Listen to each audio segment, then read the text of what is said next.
Hi friends, आपका get set fly knowledge में स्वागत है। आज मैं आपको नीट और जी एग्ज़ाम से जुड़े कुछ खबर बताने जा रहा हूं। तो जैसा कि आप में से बहुत सारे लोग जानते ही होंगे कि कोरोना के कारण सभी एग्ज़ाम पोस्टपोन्ड हो रहे हैं और नीट और जी का एग्ज़ाम भी पोस्टपोन्ड हो रहा है। लेकिन 3 जुलाई को एनटीए यानी कि नेशनल टेस्टिंग एजेंसी ने नीट और जी का एग्ज़ाम का डेट निश्चित कर दिया था। इसी को लेकर बहुत सारे स्टूडेंट्स ने सुप्रीम कोर्ट में याचिका लगाया था। इसी याचिका पर सुप्रीम कोर्ट ने अपना फैसला सुनाया है। फैसला क्या सुनाया है? सुप्रीम कोर्ट ने सभी याचिकाओं को खारिज कर दिया है। सुप्रीम कोर्ट का कहना है कि अब इससे ज़्यादा एग्ज़ाम्स के डेट को डिले करना बच्चों को यानी कि छात्रों का 1 साल बर्बाद कर सकता है, जिसकी वजह से एग्ज़ाम अपने निश्चित तिथि पर ही होना चाहिए। तो अब एनटीए ने जो टाइम निश्चित किया था उसी टाइम पर नीट और जी का एग्ज़ाम होगा, क्योंकि सुप्रीम कोर्ट का फैसला आ चुका है। तो एनटीए ने यानी कि नेशनल टेस्टिंग एजेंसी ने जी मेन का एग्ज़ाम सितंबर 1 से 6 के बीच में निश्चित किया है और नीट यूजी का एग्ज़ाम सितंबर 13 को निश्चित किया है। सुप्रीम कोर्ट ने सभी याचिकाओं को खारिज करते हुए यह भी कहा है कि ज़िंदगी को आगे बढ़ते रहना चाहिए, हमें भी आगे बढ़ना होगा। अगर एग्ज़ाम इससे ज़्यादा डिले होता है तो स्टूडेंट्स का प्रीसियस 1 साल बर्बाद हो सकता है, जिसकी वजह से एग्ज़ाम के डेट्स को अब और डिले नहीं किया जा सकता है। अभी तक एग्ज़ाम पोस्टपोन होते आ रहे हैं, लेकिन अब एग्ज़ाम और पोस्टपोन नहीं किया जा सकता है, क्योंकि इससे ज़्यादा अगर एग्ज़ाम पोस्टपोन होगा तो ये पूरा साल बर्बाद हो जाएगा।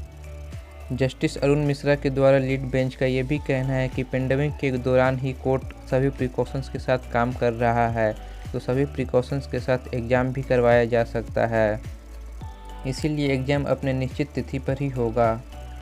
सॉलिसिटर जनरल तुषार मेहता का कहना था कि एनटीए यानी कि नेशनल टेस्टिंग एजेंसी एग्ज़ाम्स करवाते समय सभी सुरक्षा मापदंडों का ख्याल रखेगा और सोशल डिस्टेंसिंग जैसे सभी चीज़ों पर ध्यान देते हुए ही एग्ज़ाम करवाया जाएगा।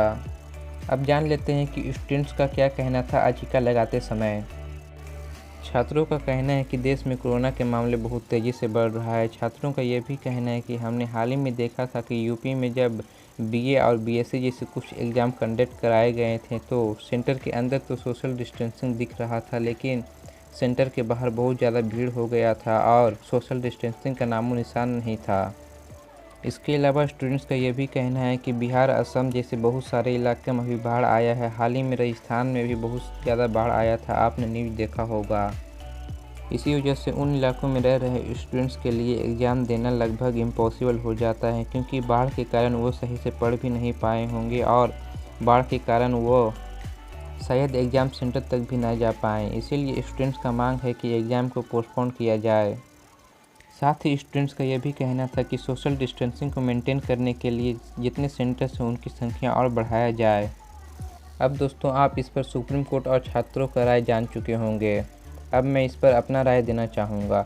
सुप्रीम कोर्ट का ये कहना तो बिल्कुल ठीक है कि स्टूडेंट्स का एक प्रीसियस साल बर्बाद नहीं होना चाहिए, लेकिन कोई भी चीज़ या कोई भी एग्ज़ाम स्टूडेंट्स के लाइफ से बड़ा नहीं हो सकता है। हाँ, मैं मानता हूँ कि स्टूडेंट्स कोरोना से संक्रमित होंगे भी तो उन्हें उतना पता नहीं चलेगा, क्योंकि वो यंग हैं और वह उनमें इम्यूनिटी बहुत ज़्यादा है, इसीलिए कोरोना के मामले उनमें नहीं दिखाई पड़ेंगे।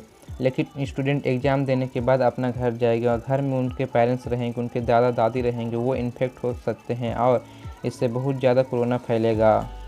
अब मान लीजिए कि एक स्टूडेंट एग्ज़ाम सेंटर में आया और वो संक्रमित हो गया, वो उसे कुछ पता नहीं चला, क्योंकि वो यंग है और उसका इम्यूनिटी बहुत ज़्यादा पावरफुल है, लेकिन वो इन्फेक्टेड है। वो घर गया और अपने घर में अपने दादा दादी से मिला।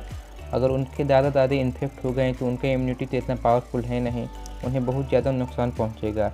इसीलिए मेरा मानना है कि एग्ज़ाम को थोड़ा पोस्टपोन करना चाहिए, क्योंकि हमारे देश में इंफ्रास्ट्रक्चर उतना बढ़िया नहीं है कि सोशल डिस्टेंसिंग जैसे मामले को अच्छी तरह से हैंडल किया जा सके।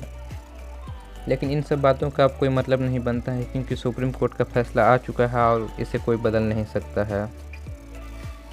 और हाँ, अगर आपको इस न्यूज़ से रिलेटेड सोर्स जानना हो या इसके बारे में और ज़्यादा जानकारी चाहिए तो लिंक डिस्क्रिप्शन में है।